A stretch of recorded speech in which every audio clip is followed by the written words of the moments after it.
അടുത്ത വർഷം റിലീസ് ചെയ്യാനിരിക്കുന്ന മലയാള ചിത്രങ്ങളിൽ പ്രേക്ഷകരും ആരാധകരും ഒന്നടങ്കം കാത്തിരിക്കുന്ന സിനിമകളിൽ ഒന്നാണ് ജയറാം നായകനായ എബ്രഹാം ഓസ്ലർ.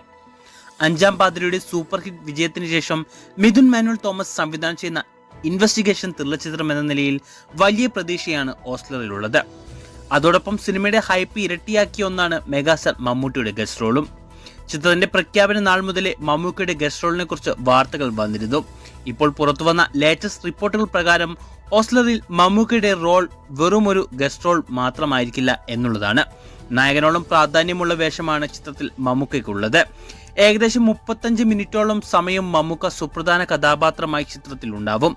സിനിമയുടെ ആദ്യ പകുതിയിൽ സ്കോർ ചെയ്തത് ജയറാമാണെങ്കിൽ രണ്ടാം പകുതി മമ്മൂട്ടിക്ക് ഉള്ളതാണെന്നാണ് ഇൻസൈഡ് റിപ്പോർട്ട്. താടിയും മുടിയും നീട്ടി കിടിലൻ ലുക്കിലാണ് താരം ചിത്രത്തിലെത്തുക. ജയറാം പോലീസ് വേഷത്തിലെത്തുന്ന സിനിമയിൽ മമ്മൂക്കയുടെ വേഷം എന്തെന്ന സൂചന ഇതുവരെ ലഭിച്ചിട്ടില്ല.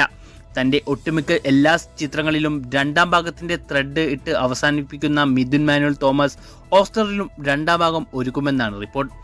അതിലേക്കുള്ള എൻട്രി കൂടിയാണ് മമ്മൂക്കയുടെ റോളെന്നും റിപ്പോർട്ടുകളുണ്ട്. എന്തു തന്നെയായാലും അടുത്ത വർഷം ജനുവരി 11 വേൾഡ് വൈഡ് റിലീസായി തിയേറ്ററുകളിലെത്തുന്ന ചിത്രത്തിലൂടെ ജയറാമേട്ടന്റെ വമ്പൻ തിരിച്ചുവരവും മോളിവുഡിന് ഒരു കിടിലൻ ഇൻവെസ്റ്റിഗേഷൻ ത്രില്ലറും ലഭിക്കുമെന്ന് തന്നെ പ്രതീക്ഷിക്കാം. എബ്രഹാം ഓസ്ലർ നിങ്ങൾക്കുള്ള പ്രതീക്ഷകൾ കമന്റ് ചെയ്യൂ.